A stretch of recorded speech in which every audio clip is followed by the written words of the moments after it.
Hello and welcome to this BuyBotPro video. So today I'm going to talk about the BuyBox statistics. I'm going to explain what it is and how you use it in BuyBotPro. Now this is a feature that has been in BuyBotPro for a while now, but just in case it was something that you've potentially missed, I just wanted to explain everything about it and how it can, really help you. So as we all know, the BuyBox is a very important part of Amazon. It's an integral part to selling on Amazon. And if you aren't sure what that is, just to go over it briefly, the BuyBox is the place on Amazon where a customer clicks add to basket or buy now. If you hold the BuyBox when they click add to basket or buy now, you make the sale. So it basically increases your chances of sales, because not only can someone pick you individually, but if they do click the add to basket or buy now and you hold the BuyBox, you also make the sale too. So understanding the BuyBox on a particular listing, how it rotates, and who has the most possession over it is something that is also key to understanding as well before you go ahead and purchase a product, because you might find that yes, a product looks amazing, but a particular seller constantly possesses the BuyBox all the time. It might be something that you might want to keep an eye on for a time before you actually join the listing, because if you join it and someone is hogging the BuyBox non-stop, then your chances of winning the BuyBox become slim, unless of course you have something like a repricer on your side, which will increase your chances of securing the BuyBox. But understanding who holds the BuyBox the most, if it's shared around equally, is something that is as important a part of a deal analysis as the BSR, the profits, the confidence score, all of the rest of the stuff that BuyBotPro shows you. So let's go ahead and take a look at the BuyBox statistics. So it is named in the panel, and all you need to do to trigger this is to select a day range. So you have the choice of 30 days, 90 days, 180 or 365. So if you select a day range, it will then open up the table for you. So what this table is going to do is it's going to give you all of the information you need to understand the BuyBox and how it's moved on the listing that you're looking at.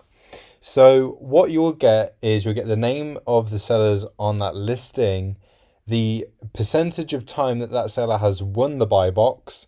It will let you know if they are an FBA seller, so it will give them a tick if they are FBA or Amazon, and if they are a merchant fulfilled seller, it will just be blank. You can also see their positive feedback percentage and the amount of reviews that they've had, and you can see the last time that that particular seller has won the BuyBox. So if we are looking at this and just doing an analysis of how the BuyBox has moved on this listing, it looks like the BuyBox has been shared out not completely evenly, but fairly evenly amongst all manner of sellers on this listing. And so we can see that it's not that one seller has had it for 99% of the time and all of the other sellers have had it for even less than that.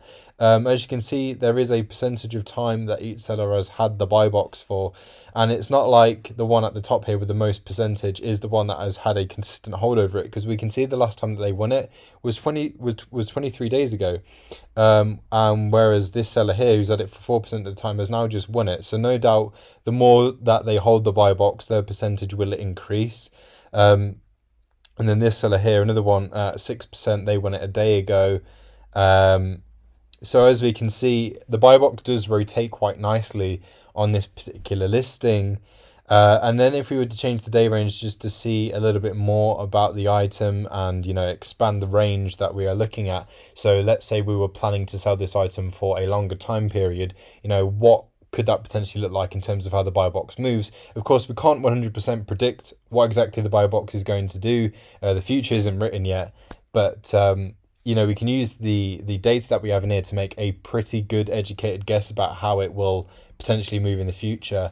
And it just gives us a lot for such a simple feature to use.